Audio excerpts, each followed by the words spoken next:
Good evening, guys. My name is Tony Bogan, and you're watching the KEE On Sports Player Spotlight Series. And today, we're going to be interviewing Chase Gerbrick. Chase is committed to Lipscomb University for baseball. If you were not playing baseball, what sport would you get into and why? Yeah, I think growing up, wrestling was by far my best sport, believe it or not. So if I didn't find the passion for baseball that I did early on, definitely would have stuck with wrestling just because it teaches you a lot. It teaches you how to be tough, teaches you how to make adjustments. It's a very mental sport. So something that obviously I loved, but baseball was the primary sport and something that I fell in love with early on. I noticed that you were talking about wrestling. Would you have eventually gone into professional wrestling down the line if you stuck with the wrestling path? Yeah, I think, college wrestling, for me, I've grown up in a family of athletes, so including myself, my family has 6 college athletes, which is really, really cool. So for me, definitely would have been, something on my mind to wrestle in college, and I think that would have been an awesome opportunity. Who is your favorite athlete that is not baseball related and why? So believe it or not, I'm actually a huge Baker Mayfield fan. I think the guy is tough. I think he's a worker, which I see a lot of myself in him, in which how he presents himself, how he competes. I think he's a winner in terms of how he goes about doing things. And he's somebody who I look up to a ton. And he's somebody that I'm going to follow throughout my baseball journey and ultimately throughout life.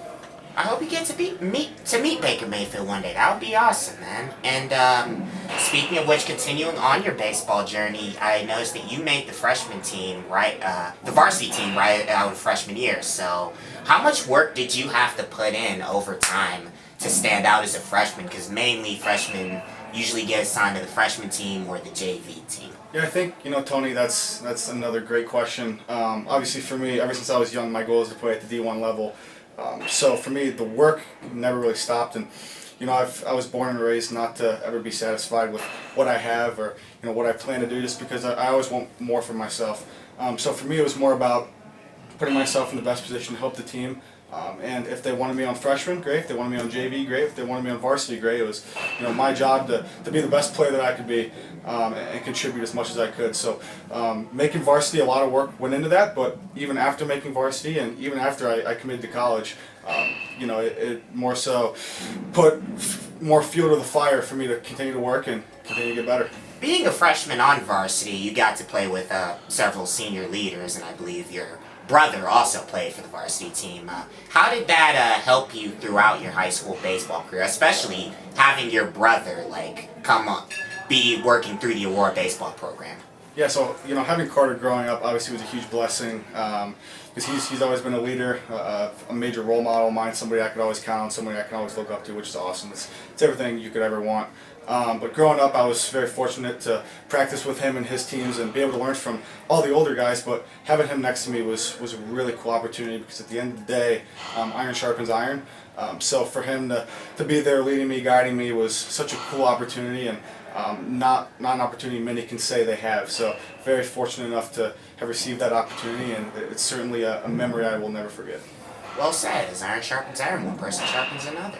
So, going into your freshman year, you guys went to the playoffs, and then you ran to some really good teams like Benedict and Chagrin Falls. And after your freshman year, I noticed that you had committed to Lipscomb University.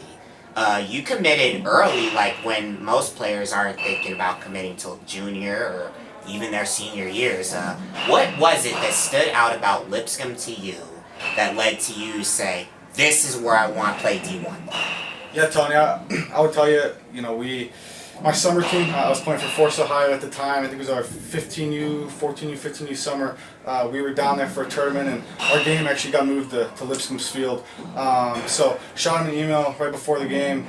Didn't hear anything back from them, but as soon as we got there, I saw Coach Forehand, who's their head coach. He was raking the field and cleaning it and making sure it looked pristine for a 15U team, and I was like, I want to play for that guy when I'm older. So and I tell him that all the time. I mean, that's something that stood out to me because not many coaches would do that for a 15U team.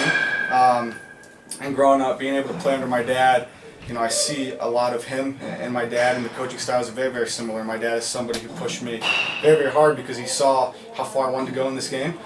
So I think, I'm looking forward to just being coached by not only great coaches who know the game, but just great people. It's awesome, man. Going into your sophomore year, how did it feel getting that recruiting process out of the way and just making that choice before your sophomore year and leading into your sophomore year? You're about to start your second year on varsity, and then I'm pretty sure you guys maybe had a scrimmage before the COVID-19 pandemic hit. How heartbreaking was it to find out that your season got canceled? Yeah, Tony, obviously very unfortunate for the seniors during that year. Because I grew close to a lot of them, and a lot of them mentored me at such a young age when I was a freshman, or even when I knew them in middle school. But I think it was a time for a lot of us who were serious about baseball to get healthy and use that time to really extend the off season. And so for me I never really lost focus. Unfortunately, we didn't have a season, but I've always been somebody who has been able to perform in games very, very efficiently, and that's kind of how I've always been. I've always been a game player. So for me, it was just continuing to focus on what I needed to do better and how I could get better. And I had a very successful summer season going into that. So I think it ultimately was a blessing in disguise, but certainly very unfortunate for the seniors to have that last year taken away. That shows an amazing work ethic, Chase, to not even let a pandemic stop you from growing physically and mentally. When you guys did play during the summer, how did things go up as far as social distancing, masks and stuff, and say a teammate got COVID or was exposed? How did all that work, and how did the season go, through the thick of the pandemic and everything going on and stuff? Yeah, so obviously, summer baseball is a great time to compete with guys all around the state of Ohio. And so for me, while COVID changed things, we had to wear, masks in the dugouts, and we did have to social distance. Fortunately for us, nobody got exposed to COVID, nobody got COVID, so we didn't run into that issue. But a lot of teams did. But for us, it was, just enjoying another day on the ball field, competing with all our brothers on the team, and that was what was, very, very special, because even though the pandemic took a lot away from a lot of people, it didn't take the fun away from the game for us. Now you're transitioning from sophomore to junior. Now you're about to be an upperclassman with school sometimes being remote due to the COVID-19 pandemic and stuff, and students being restricted from going to games to support their teams and stuff. How did you guys adjust and as far as school and also all the other stuff? How did you stay focused? Yeah, so for me, Tony, the virtual option was actually a blessing for me, because during that time I had 3 hours in my schedule, a 3-hour break, where I could go work out. I could go come here and hit.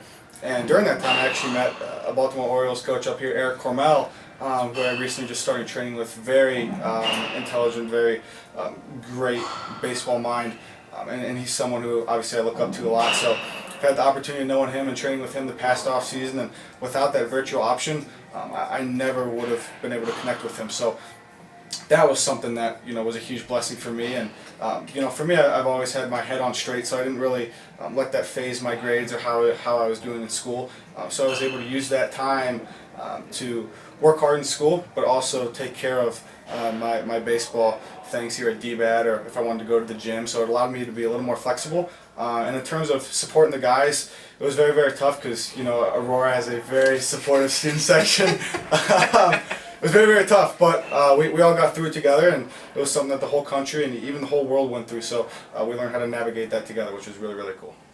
Yeah, I noticed Aurora has probably one of the best, if not the best, student section in Northeast Ohio. So I've noticed, especially with football and basketball this year, got to cover a game for you guys. And moving forward with that, you guys are about to play your first school baseball games in a year and a half. How exciting was it to get back there with your teammates and get to represent your school, starting out with preseason and stuff? Very, very exciting. It's always a great opportunity when you have a time to compete, and when you have a season to compete with teams from all over. So being able to compete with all your friends growing up, representing your community on the front of your shirt, I mean that's always something that's really, really special. So we were very pumped to get that season, because there was still a lot of uncertainty that we were going to have this season. So getting out there was just a great opportunity to compete with everybody, and we all enjoyed a very fun season. It's awesome. I know junior year you missed a few games due to injury, but you were still out there supporting your team and stuff like that. Like, would you say you took a bit of more of a coaching role when you were out with injury and stuff? And how did that, like, you know, help you out? Because I noticed that you said to me in April of last year that you eventually wanted to get into coaching. Yeah, so that is a great question, Tony. Later down the road, obviously ran into that concussion, which was, you know, unfortunate and very challenging time. But, you know, I had the opportunity to coach the middle infield guys and serve as a leader for them. And Anthony Delata, he did a fabulous job stepping up and playing a great role in there, shortstop. But, yeah, my goal is to be one of the best Power 5 head coaches historically in the game of college baseball. So that's been my dream growing up. Obviously, we talked a bit right before the interview. Yeah, we talked a bit right before the interview. I'm a baseball junkie, so this is what I do. I mean, when I'm not training, I'm playing. When I'm not playing, I'm coaching. So, and obviously when I'm not coaching, I'm running my business, and I'm in the game. I always love learning, and been fortunate enough to communicate with, you know, some of the top coaches in the MLB, some of the top players in the MLB, even at the collegiate level. And for me, it's never, you know, too late to stop learning. So I'm somebody who always loves learning, and whenever my playing career ends, I do look to go into coaching. Respect the grind, like an Augie Garrido or a Mike Martin at Florida State. Like that's really cool, man. And I noticed you said you communicated with some MLB players. If you can't name them, I completely understand. But did you compete with any stars or any just role players? Like, who all did you possibly get to talk to and stuff? Yeah, so growing up, I had the opportunity to film a few commercials with Francisco Lindor, and through that I got to know him really, really well, and we connected with them, and every time we went to the Indians games, who are now the Guardians, we would go down in the player locker room and we would see him, talk to him, and it was a really cool atmosphere because you had, you know, Mike Clevenger walking around, and you had Lindor, and you had Jose Ramirez, and to see all those guys, man, you know, I could be here someday. But it was really, really cool just to be able to pick Lindor's brain, just because he's somebody who, very knowledgeable guy, grew up in Puerto Rico, came here, very successful career. He's still out there with the Mets now, and we still love him, we still support him over there. Had the opportunity to connect and train with Ryan Rua. We played for quite some time, and he was able to connect me with Drew Robinson, who has an E60 on ESPN. Great guy, phenomenal story. So very, very fortunate to, and you know, even from a coaching perspective, Kainoa Correa, the leading infield instructor for San Francisco Giants, he coaches all their guys, including their shortstop, Brandon Crawford, who's one of the best in the MLB in my opinion. I've been able to pick his brain. Alan Jaeger, who's one of the most prominent names in baseball, especially at the collegiate level. Just been extremely fortunate to connect with these people, and the impact they've made on me is, I mean, can't even put it into words. That's mind-blowing, and that's amazing. And I liked Lindor when he was on the Indians. I even have a Lindor jersey. And I noticed that on your Gerbrick performance videos, which we'll get to in a moment, I noticed that you have some videos about infield and stuff like that. What inspired you to start Gerbrick Performance, actually? Because I noticed that you started it, and it's actually kind of grown into a brand. Yeah, so like we just touched on, Tony, for me, I'm always about connecting, and I was able to connect with Jay Pryor, who's now an infield instructor for the Atlanta Braves over there. He actually has his own infield account called Pryor Development. So we got on the phone and we were talking infield for an hour, 2 hours, just because there is a lot of eyewash out there, and that's what really inspired me to go into Gerbrick Performance and create that account, because growing up I was fortunate to have a lot of resources, a lot of people in my corner, but a lot of people don't have that. A lot of people don't have what I did, don't have what I had growing up. So I wanted to be sure that I was teaching the right things on social media, and Jay was the one who actually told me, he said, hey man, you need to give this a go. I believe in you, and with your dreams and aspirations, I think you can make this happen. So we talked, and I got into it, and my brother, my family, they helped me a tremendous amount putting this together, and this is something that I'm going to keep going for a while. That's really amazing that you were talking to one of the top infield instructors. It's kind of like there's a science to infielding. It's kind of sipping cognac or something like that. Just gotta get every little note there, because it's Yep. more than just fielding a ball. It's like the way you do it, what movement, stuff like that. And I like how you go into depth about that. And I see you're also training as well, which is really cool. Another question I have to ask for you. You would be starting your senior year. This would have been your 4th year playing varsity for Aurora, and you're using that year to train for the collegiate level. What factored into that decision to use that senior year to just focus on getting there? Yeah, I'll just tell you, Tony, very tough decision. Obviously, the fan base here is great. The teachers and the administration are great. The teammates here are fabulous. I would just tell you, with my goals and where I want to go in terms of playing in college and playing in the pros someday, I felt that I needed some more time to grow and get stronger in the weight room, put on some more weight, good weight obviously, and continue to work on my craft. And I think the way that I've had a great 3 years here at Aurora, but so far this has been one of the best choices I've ever made in my life. And I mean, I've accomplished things that I've never thought I'd accomplish in such a short amount of time. And the really cool thing is I got 2-3 more months to go before I get to college. So this has been obviously a very, very tough choice, but one that, looking back on, very, very blessed I made the decision I did, and communicated with the right people who are in my corner. And I still receive texts today from players, even college commits from other schools, who say, man, I really wish I made the choice that you made. So very, very cool to hear that. But all in all, had conversation with the right people, and my intentions are to work and continue to grow and get better, and we're using this off season to do that. That is amazing, and I respect that decision, man. That's probably not an easy decision, but you gotta do what's best for you, especially in this world. And what are you looking forward to actually, before I ask that, you were also, I've seen you being part of the student section at Aurora. What's been your favorite part about being in the student section at football and basketball games, and why? Yeah, to start, Tony, we got Dan the Money Man here. Takes the best pictures in the game, so going to those games and seeing the pictures after, I mean, you get to relive those, which is awesome, and it's great to have Dan in the building for us. He does a fabulous job.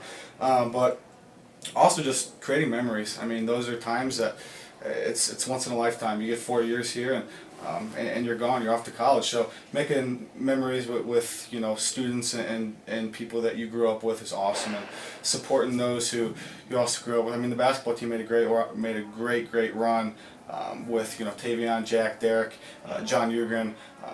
Very, very glad that they had a successful season, and loved every minute supporting them. But all about cherishing the time we have here, and building that foundation of someday we're all going to be grown, and we're going to be able to look back on it and be like, man, I remember that game right there. Absolutely, that's what it's all about. Just being there. I didn't go to a lot of games during my high school year, like basketball, hockey. I went to 2 hockey games my senior year, and looking back on it, I honestly regret not going to more games and not going to more events and stuff like that. But as a sports reporter, I kind of get to relive that, going to basketball and shooting for football and stuff like that. So, say in a way, I'm kind of getting those years back. Only I'm the one behind the camera. That's right. And what is your go-to walk-up song, and why? Yeah, so you're right, Tony. I am a big country guy, as we discussed previously. And the funny thing is, I mean, every time I get into the car with somebody new, they'll be, hey, you like country? Because they know I'm going to Nashville, so I'm like, yeah, I like country. But in terms of walk-up song, God's Gonna Cut You Down by Johnny Cash. Number one, really love the message. Number two, you hear the song, and if I'm a pitcher and I hear the song, so it's a great song, something that definitely gonna look to choose in college. Gotcha. I'll have to listen to that song when I get a chance. For me, if I was pitching, it'd be No Sleep Till Brooklyn by Beastie Boys. Oh, nice. Okay. Or Let's Go All the Way by ICP would be my walk-up song. Love it.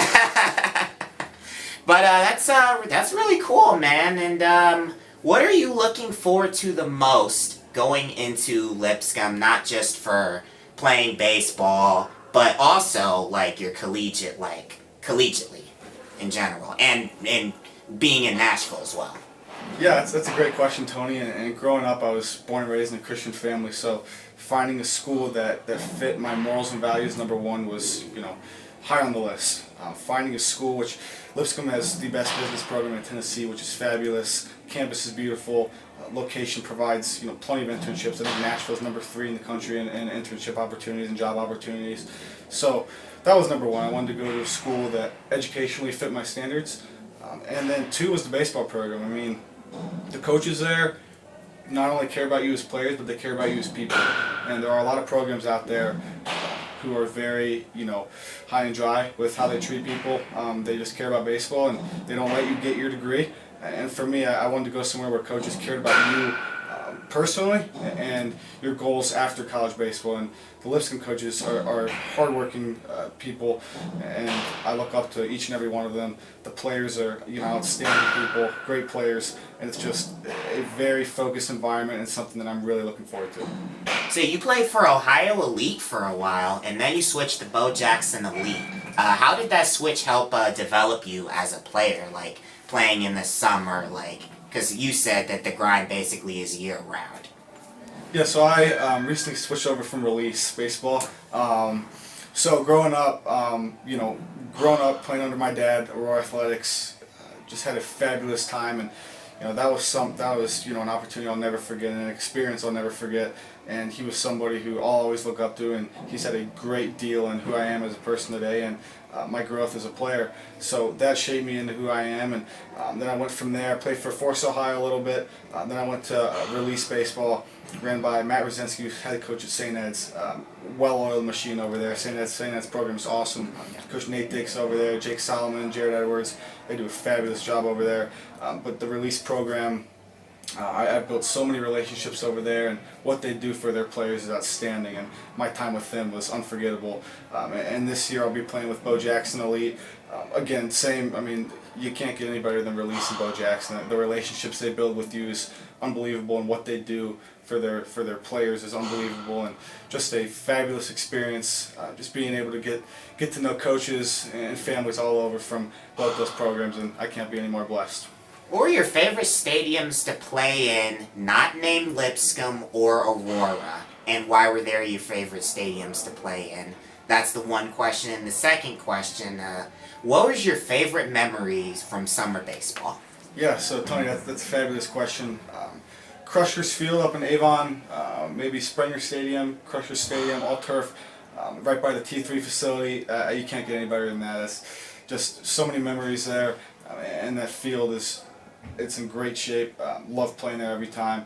And then in terms of summer relationships and my experience in summer ball, I love it. You get to connect and compete with kids all over the state of Ohio, and you get to build new relationships that last a lifetime. And what you're going to remember is the conversations and the jokes and the stays at the hotel, and all the memories you build. And lastly, just being able to compete with your brothers every single day against some of the best teams in the country is just unforgettable experience, and that's why I love summer baseball. Final question before we wrap up. How will you react if your name gets called on draft day? Let's say you're a junior and say you get drafted, and with the pick in the MLB draft, this team selects Chase Gerbrick out of Lipscomb. That would be a dream come true, Tony. But that would happen. The work never stops. You know me. Next day I'll be getting to work. I'll enjoy it for the night. And just like signing day, we had signing day this year, and my parents took me out to dinner, and I let them celebrate with me that night. And the next morning, I was up at 7 a.m. I back at it at the gym. So for me, work never stops. Obviously, dream come true, and if that were to happen, I would be extremely happy. But work never stops, so I'd be right back at it the next day.